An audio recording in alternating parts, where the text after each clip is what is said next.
On behalf of Project Gita and UCC India, we welcome our chief guest, Dr. Vinay Sahasrabhuddhe. Dr. Vinay Sahasrabhuddhe, a nationalist social worker, a research scholar, author, editor, trainer in democracy by profession, a parliamentarian by elevation, and a PhD in political science. His passion includes finding out various ways and means to make the democratic governance deliver.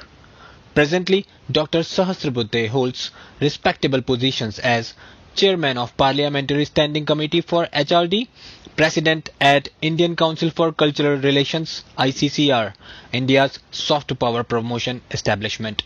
Vice President at Rambhau Malgi Prabodhini RMP, a unique research and training academy for elected representatives and social workers.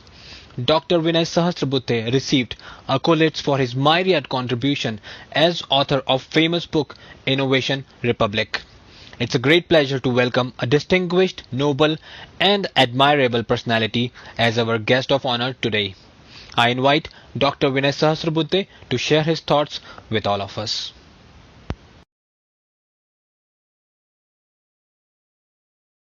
A very good afternoon to our friends who have come here in this convention from various parts of the globe. Today is the World Happiness Day, and perhaps since times immemorial, the humanity's quest for happiness continues without any break. Because happiness is something for which we love, for which we live, and for which we strive individually, collectively, and every part of the globe. This quest for happiness continues. But today, considering the changing situation in the social and cultural context, if I may add, as to the quest for happiness can be completed, perhaps, if we achieve what a Japanese author has mentioned as the ikigai of life. The ikigai of life is a combination of fulfillment of four objectives.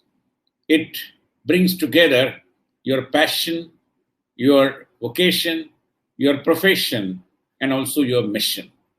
But of course, it is easier said than done to bring all these factors together, because passion is what you love to do, mission is what society expects you to do, profession is what you are good at, and vocation is what brings some money to you.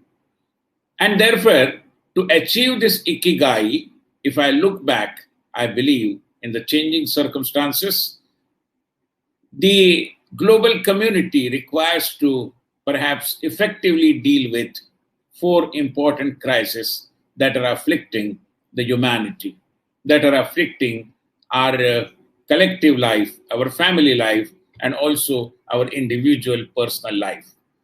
What are these five crises? If I may elaborate on them very briefly, the first is the omnipresent crisis of purpose. World over, people find themselves into certain assignments, certain work which they are supposed to do, or they claim that they are doing. But whether they are really doing that remains a question. For example, any social worker would say that I am working for the society. But if somebody asks, are you really working for the society? It should help that individual turn the searchlight inward and find his own answers to this question. Secondly, emanating from this crisis of purpose is again a very omnipresent kind of a crisis of authenticity. Because when you lose purpose, when you miss the point of purpose in whatever you are doing in your life, individual life, collective life, family life, then naturally everything becomes spurious. And that brings us to the second crisis, which is the crisis of authenticity. Everything appears very spurious, very outwardly, very temporary kind of, because we fail in pouring ourselves into whatever we are doing. So it becomes extremely formal. It is a practice in the civilized society to inquire after each other when we meet and greet and ask, "How are you?" But if we decide to answer this question to those who are posing this to us, perhaps the questioner himself may not have the time and patience to listen to your answer. Because "How are you?" is a question which is put before you simply as a matter of formality. There is perhaps little earnestness to know as to how exactly you are, because it is a practice, we keep following it. But it doesn't lead us anywhere, because the questioner also is following a formality, and the person who is supposed to answer also is observing a formality. And therefore, when everything becomes very, very formal, it loses the spirit behind. It becomes a lifeless exercise. And therefore, the crisis of authenticity is the second big important crisis which I believe the entire humanity is facing today. Whether conscious of that or not, but the crisis is there. The third crisis, again emanating from the crisis of purpose and the crisis of authenticity, is the crisis of ownership.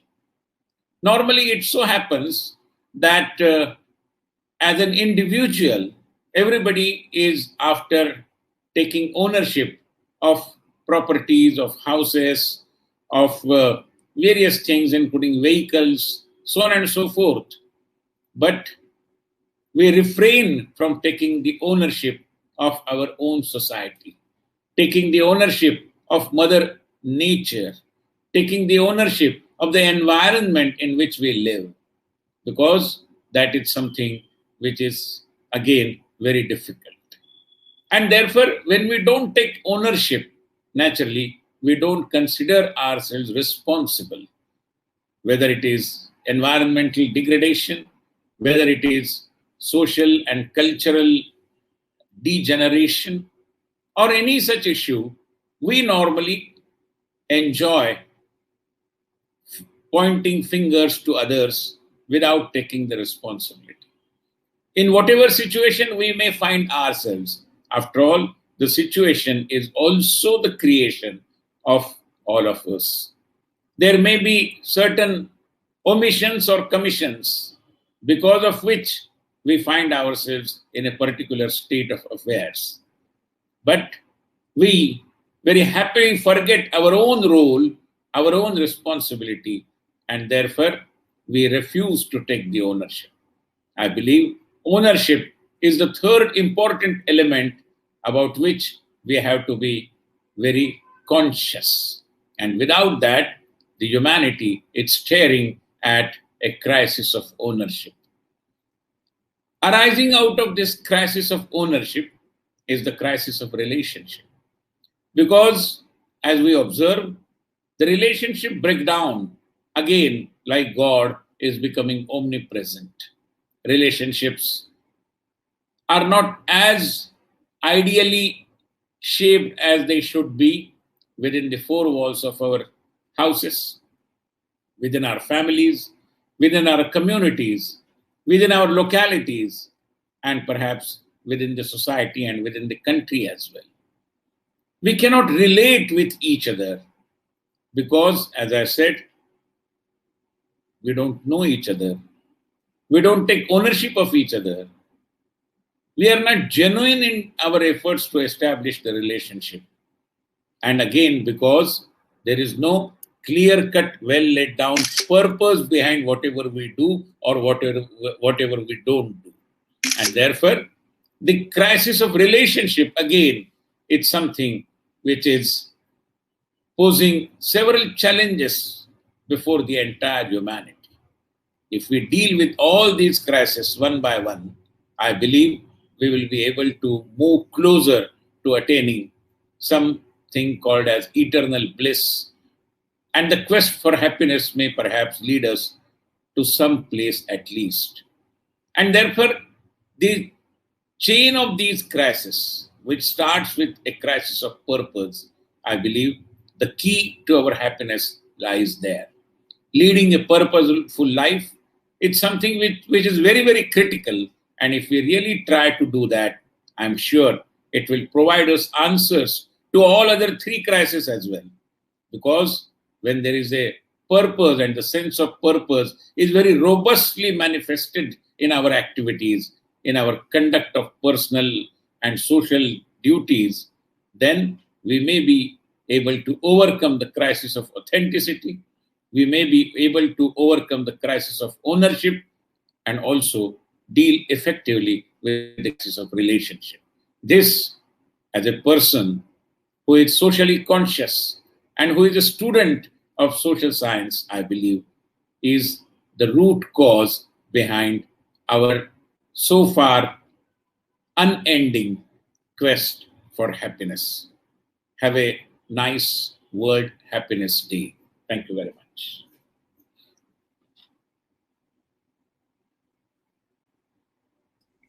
Namaste, sir. Thank you very much.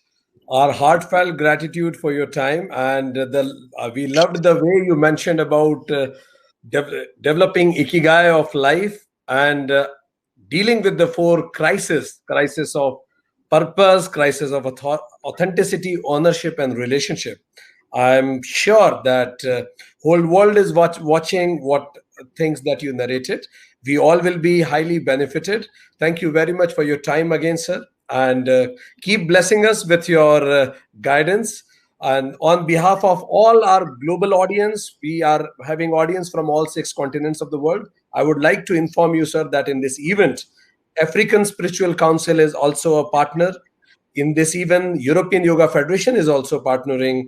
Project Self Incorporation from North America is also a partner of the event.